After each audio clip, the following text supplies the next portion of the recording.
This is the crispy tofu sandwich my boyfriend Max is completely obsessed with. And today I'm going to show you 2 ways to make it. At the end of the video, Max himself will join me for a taste test so we can see which sandwich reigns supreme. So I've got 1 block of extra firm tofu and I'm going to slice it into 1/2 inch thick slabs, precision. So right now these slabs are pretty delicate, and so to ensure they don't break when we cook them, we're gonna press them for 10 minutes. While the tofu presses, we can make our batter for the tofu. So we'll do 3.5 tablespoons of cornstarch, a generous amount of black pepper, kosher salt to season. Of course, tofu needs salt. And then we'll do 1 1/4 teaspoons each of onion powder and garlic powder. To batter the tofu, I found the easiest way to do that is to grab a gallon-sized Ziploc bag. Add in all your little tofu slabs, and then just take this batter and dump it on there, seal it up. So what I do is I just flip it upside down several times, just from the top of the bag to the bottom of the bag, just kind of this motion until you can see that pretty much all the batter has been used up. Just be gentle. All right, it's time to cook the tofu. And normally this is where I would tell you to grab your nonstick frying pan because tofu sticks a lot. But over the last few months, I have been using a different pan. I've been cooking my tofu in this carbon steel pan with excellent results. And this pan is from Made In, who is the sponsor of today's video. They make professional, high quality cookware that's not only perfect for the home cook, but it's also so good that it's used in 3-star Michelin restaurants. And they do that by partnering with artisans and factories who've been in business for generations. So to get started, we're gonna preheat our carbon steel pan over medium-low heat, dry for 2 minutes. After 2 minutes, you can go ahead and add your oil. This is 2 tablespoons of avocado oil, and let the oil heat up for another minute. And now I'm just gonna gently increase the heat to medium or maybe just shy of medium, and carefully add in 1/2 of your tofu. And the reason I love this pan so much is that it has a lot of the same benefits of cast iron and stainless steel. For instance, it's super lightweight and easy to move around, as you can see. Like cast iron, it has really good heat retention, but even better than cast iron, it responds to heat changes more quickly. Oh yeah, look at that. Kind of looks like fried halloumi. And as you can see, absolutely no sticking. I think what surprised me a lot about this pan is that the more I cook with it, the more naturally nonstick it becomes, which is amazing. We'll let the second side cook for 3 to 5 minutes. It really depends on how powerful your burner is. And honestly, I never thought I could cook tofu in like clean, uncoated cookware. I always assumed it would stick. So if you were looking to phase out your nonstick pans, definitely check out this carbon steel pan from Made In and all of my other favorite cookware by using the link in the description box below. Or if you're watching on TV, you can go ahead and scan this QR code. All right, let's give it a look. Oh yes, nicely seared on both sides. And I just like to let them rest on a wire rack while I cook the second batch. It helps it crisp up a little more, and then any excess oil will kind of just drip into the pan. For the second batch, you might want to cook it at a slightly lower heat since the pan is going to be a lot hotter than batch 1. Make sure the pieces are nicely coated in the oil so they get that golden brown sear.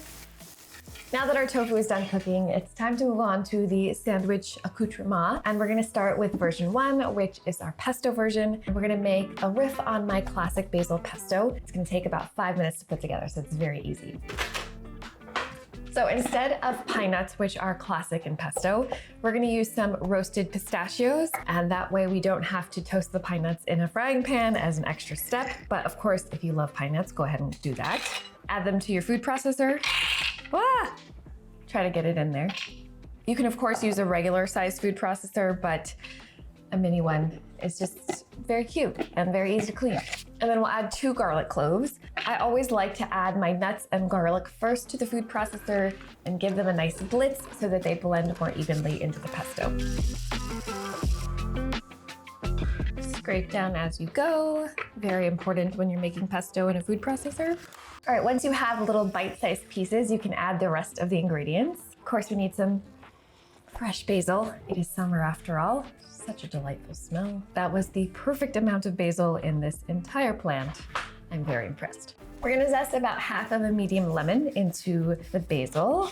And we'll do 1.5 tablespoons of lemon juice, which is about 1/2 of a medium lemon. a little bit of sea salt. And classic pesto has Parmesan, which adds a very kind of savory, cheesy, umami flavor. I find that for a plant-based version, nutritional yeast works really well to add that umami flavor. And we're gonna do 1.5 tablespoons. Now we'll just add this mixture into our food processor. And we're gonna blend this until it turns into a paste. If you're using a mini one like me, you're gonna need to push everything down so it gets evenly incorporated. Once you have a paste that looks like this, it's time to stream in the olive oil. Good quality stuff because this is gonna be a raw sauce. Glug, glug, glug, glug, glug. Go ahead and pour that in. And one final blend. I want just a tiny bit more lemon juice. Oh, there's lemon juice in my eye. Would not advise. And a very small pinch of salt. That is so good. Oh, wow. Pistachio pesto, just as good as the classic. And we didn't have to toast the pine nuts in a frying pan, so we saved a few extra minutes and an extra dish. I really like having a slaw with the sandwich, especially in summers. We're gonna make a very quick and easy slaw, just a few ingredients. We're gonna start with some red cabbage, and you can slice it really thinly, but I prefer to use my mandolin, so it gets super fine. 1 medium carrot. Just use the large holes of your box grater. A little bit of sliced jalapeno for a kick. It's really fun in the sandwich. That's it for the veggies in the slaw. And now it's time for our dressing. I don't want to do like a heavy mayo dressing because we already have some richness from the pesto. So we're just going to do a very simple vinaigrette style dressing. We're going to squeeze in 2 teaspoons of lemon juice, a 1/2 tablespoon of went out a little quickly. 1/2 tablespoon of red wine vinegar, just a smidgen of Dijon mustard, like a 1/4 teaspoon, a little bit of maple syrup to balance all this acidity, pinch or 2 of salt, pepper, and a tablespoon of extra virgin olive oil.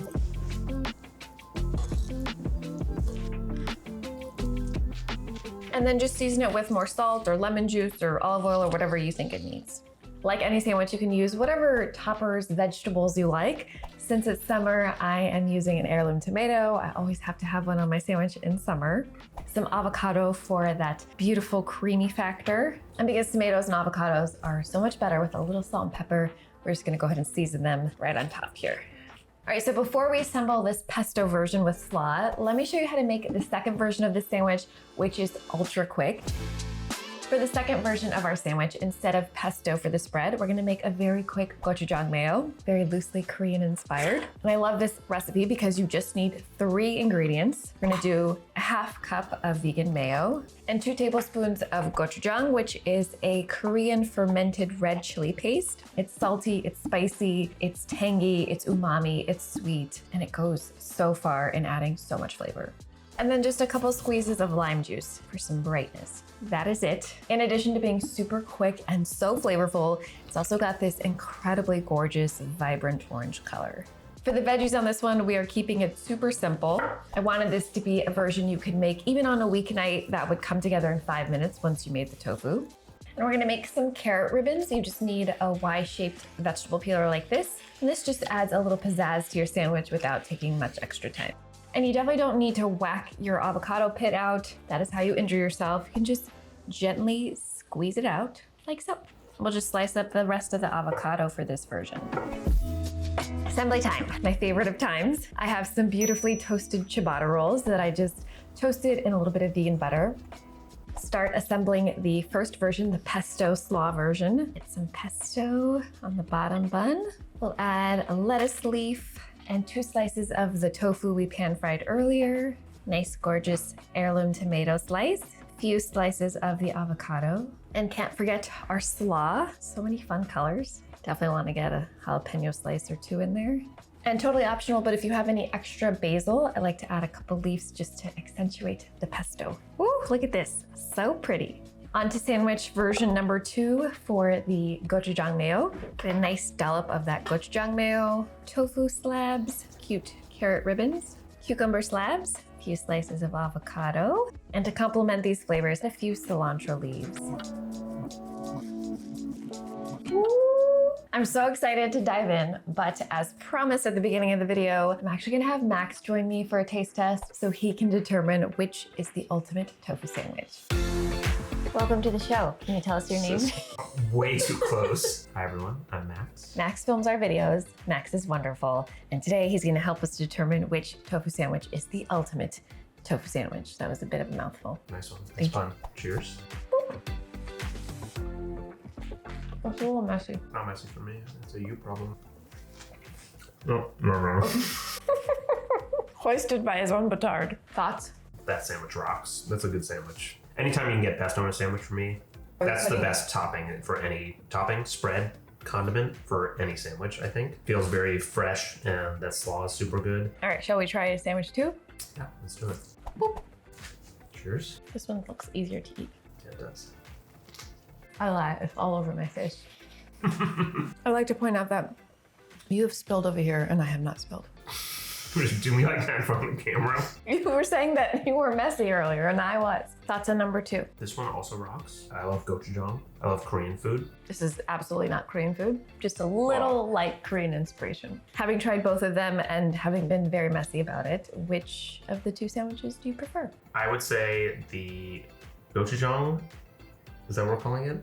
We can call it the gochujang, sure. The Korean, it's not a Korean sandwich. No, we call it the Gochujang Mayo one. The Gochujang Mayo one is the one that I would probably make because it's like super simple, certainly like on a weeknight. The one that I like more is the pesto. The pesto, you want to finish the line? Is the besto. The pesto is the besto. I don't know why I'm wooing, they're both my sandwiches, but they're both delicious. We can agree. I 100% agree. Well, you can get the pesto version linked in the description box below. The gochujang version is also written in the description box, super simple. Hope you enjoy the sandwiches, and thanks to Max for joining me. He films all our videos. Give him a lot of love in the comments. Bye! Can I have some, oh my God. Oh no, we're falling.